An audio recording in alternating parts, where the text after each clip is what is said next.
Pensei, aonde eu falhei, porque eu sou muito certinha, eu sou muito Estourar a caxias corda com pra meu você. trabalho. Claro, o diretor é responsável pelo programa em si. Então, se ele erra, a obrigação é sua como diretor. Entendi. Aí a Daniela falou, peraí, ela tá aqui, eu vou perguntar pra ela. Eu já quase desfaleci. Sil, se apresenta. Quando ela falou apresenta, aquilo soou como um gongo na minha orelha.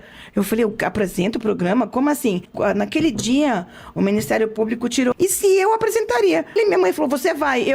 Tá bom, eu vou. Eu não tive tempo pra raciocinar.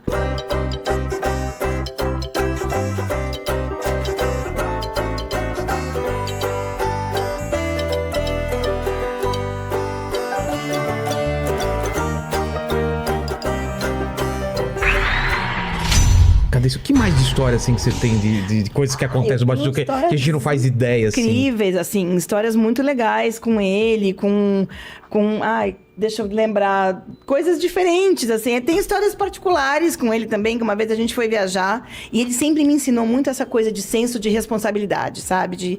De ter obrigação com aquilo que você vai ter que ir até o final. Você falando de horário, de entregar... Tudo. Com horário eu sou muito falha, né? Eu sou bem falha com horário, assim. Eu não sou britânica, não. Uma vez ele chegou, ele falou assim, olha, me deu uma mala. Tá. Uma mala dessas de couro antiga, de viagem, tá. Grande. Você vai cuidar dessa mala até o final da nossa viagem. Porque tem uma coisa muito séria que vai... É tudo pra nossa viagem. Eu tinha 12, 13 anos, tá? Eu não era adulta, não. Eu tinha 12, 13 anos. Essa mala é tudo pra nossa viagem. Eu pensei, meu Deus, mala pesada. O que tem nessa viagem? É o dinheiro pra pagar nossa comida, nossos parques, nossos brinquedos. Com certeza, né? Cuidei da mala como eu cuido das minhas filhas hoje, né? Até o final da viagem. Aí chegamos no destino final, que era Orlando. Tá. Chegamos no destino final. Ele me chamou. Silvinha, vem aqui. E eu já falei, bom, agora já tô aliviada. Já entreguei a mala pra ele, tá tudo certo. Minha responsabilidade já... Ok, né? Fui brincar, fui assistir televisão. Ele mandou me chamar no quarto. Eu entrei no quarto. Adivinha o que era? O quê? Uma caixa de sabão de coco. Ah, não! Porque ele é alérgico. E eu viajava e naquela época não tinha muitos sabonetes antialérgicos, né? E ele levava, cada viagem que ele fazia, ele levava sabão de coco mesmo. Não é sabãozinho fofinho. Sei.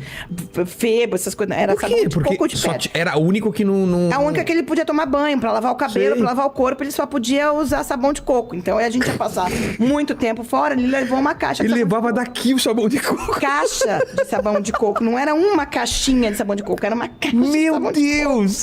E eu fiquei tomando conta da caixa de sabão de coco. Aí até na época Se me deu você soubesse, né? Tinha largado pra trás a caixa de sabão de coco. Mas ele te mostrou e aí... Daí me chamou, ele olhou e falou, olha, o que você tava tomando conta? O sabão que papai toma banho. Eu falei, putz, que história maravilhosa! Né?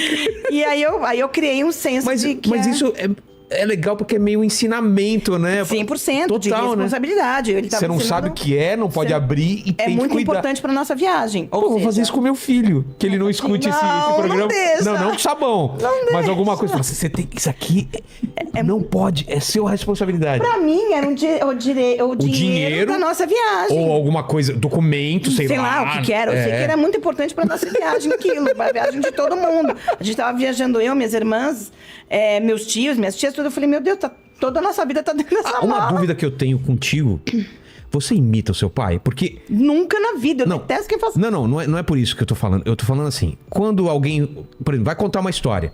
Aí meu pai chegou, por exemplo, eu tô contando uma história, eu sou criança e tô falando. E o seu pai?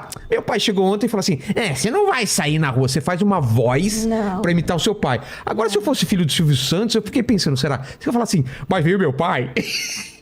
Entendeu? Nunca. Nunca na vida. Nem de brincadeirinha. E nem suas irmãs? Não. Mas mesmo quando você tá falando alguma coisa... O meu pai... Nem a risada dele, que é aquela... não sei nem fazer. Não faço.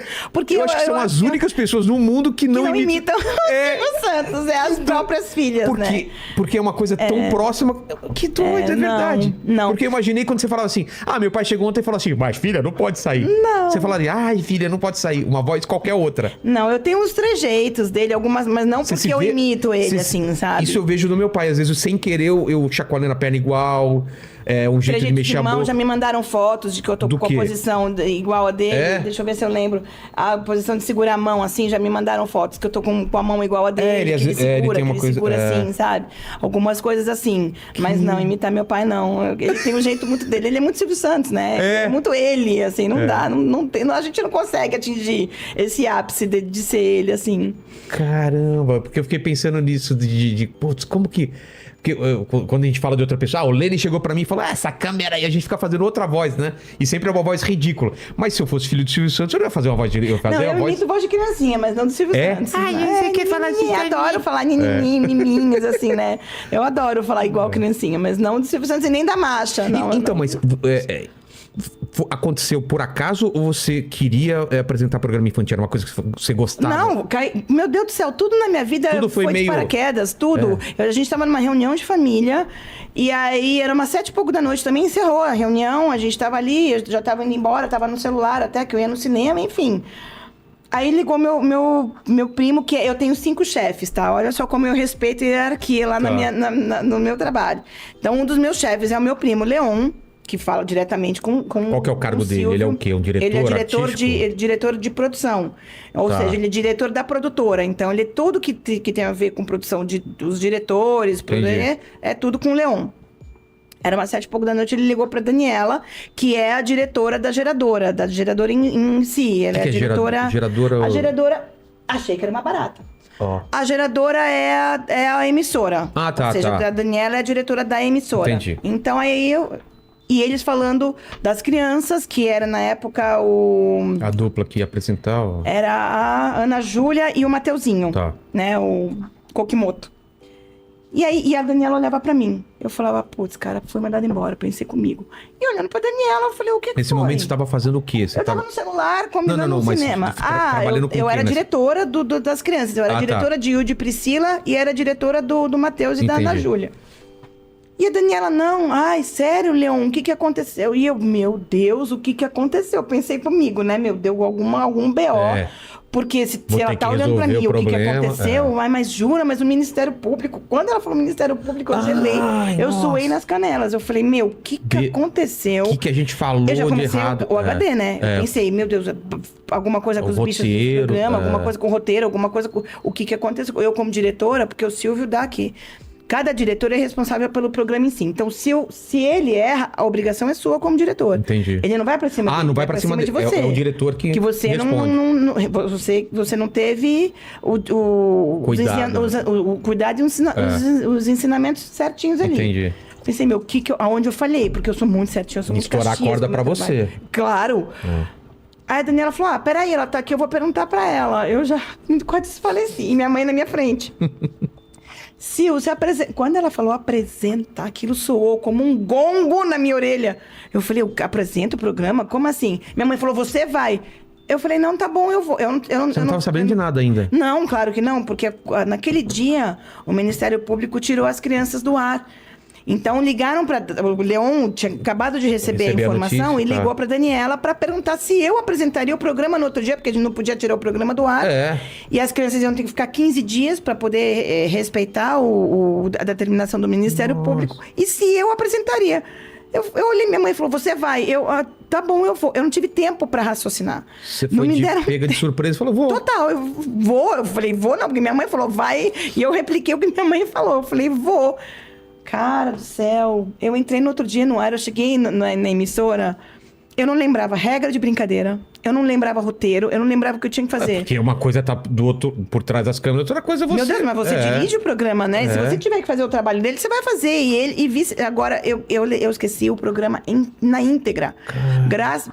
Aonde eu falo que da equipe, por eu ser tão querida e a equipe são tão querida pra mim, a gente ter esse vínculo familiar, eles me ajudaram, eles me fizeram, eles fizeram o programa pra mim ali. Fizeram comigo. O programa acontecer. Se eu é assim. Fala isso, fala aquilo. Totalmente, totalmente assim. Mas o que aconteceu do Ministério Público no final das contas? Deixa eu ver se eu lembro. Em relação Você teve ao horário. Covid? Hã? Você teve Covid? Tive em dezembro. Sua do ano cabeça retrasado. ficou falha? Porque a minha, Não. ficou completamente Sério? falha. Coisa de velhinho, né? Minha filha Sério falava, mesmo? mãe, você é velhinho. Eu fiquei com muita falha de memória. Deixa eu ver se eu lembro o que aconteceu. Era alguma coisa disso, de horário. De horário Tem que um as limite, crianças né? tinham um limite, porque as crianças não podiam voltar na aula e tudo mais. Então aí ia ter isso. E aí eu fiz os 15 dias e aí o Silvio falou, olha, todo início de bloco você vai explicar para o público o que você está fazendo ali, porque o programa não é seu, é das crianças. Tipo, temporária ainda. Temporário, não sei o quê. Eu falei, ok, beleza. Eu falei, graças a Deus. E eles Porque não, eu nem quero essa e eles não podiam estar junto nesse programa. Não. Eles não podiam nem aparecer no SBT. Nossa. O Ministério realmente estava pegando pesado ali. E eu apresentei o programa esses 15 dias, aos trancos e barrancos. Se você pega a apresentadora daqueles 15 dias... Você olha aquilo e fala, meu Deus, cara de assustada. Que vergonha. Vergonha alheia, assim. Você nunca tinha feito nada na frente das câmeras? Eu tinha feito o Cor de Rosa, que era um programa de fofoca. Fui eu e o Décio Pitinini, que eu odiava fazer aquele programa. Por quê? Porque eu detesto falar da vida dos outros. Como eu não gosto que falem da minha vida, eu detesto falar da vida dos outros. E fiz o Casos da Vida Real, que eu apresentava 2 VTs, videotape, casos, né? Sei. Mexicanos. E aí eu dava meu parecer, como psicóloga, ou enfim. E aí eu tinha apresentado esses 2 programas. Ok, experiência, valeu. E esse era muito mais difícil pra você em relação àqueles? O infantil... Putz, cara, você não sabe o que é ter responsabilidade com o filho dos outros. Você é pai. Ter responsabilidade com o seu filho é uma coisa. Ter responsabilidade com o meu filho é outra completamente diferente. Linguagem, o que falar, como se portar. Porque é raciocínio rápido que você tem que ter ali. É programa ao vivo. Entendeu? Criança vai ligar pra você e falar, posso te falar uma coisa? Você já treme na base. Nossa. Os câmeras faziam assim, ó. Olhavam pra minha cara, tipo, e aí? Você lembra Quer que corta a ligação? Você já lembra do bambu? Lembra do bambu? Foi a melhor história da vida, né? E aí, se uma criança falar uma besteira pra mim? Teve outra coisa do Bozo também, né? Que xingaram o Bozo uma vez. A Mara... Que uma criancinha chegou puxando a roupa dela, ela, oi, não sei o que, não sei o que. Ah, você é uma gostosa. É complicado. Nossa, essa eu não sabia. Entendeu? Eu lembro do Bozo e essa do bambu. Lá complicado, entendeu? Então, assim, ao vivo... Passou tudo isso na sua cabeça. Passou tudo. E é coisa, fração de segundos. É coisa de segundos. Então, eu não tenho tempo pra raciocinar. Tipo, se uma criança falar a história do bambu, o que eu falo? Entendeu? É ali. E aí eu lembro que daí eu saí, ok, passou os 15 dias, muito obrigada, público, agradeço, não sei o quê, e fui, voltei a ideia era 15 dias e... 15 dias montados no calendário. E aí eu fui pra casa, beleza, ok, me deram alguns dias de folga, eu fiquei de folga, aí um diretor ligou e falou, olha... amanhã você volta a apresentar o Bom Dia e Companhia. Mas o que aconteceu? De novo, o Ministério Público, não. Os telefones do SBT, e-mail, não param de chegar, não param de ligar no SBT, pedindo pra você voltar, amaram sua apresentação, não sei o que. Tô aí há 6 anos.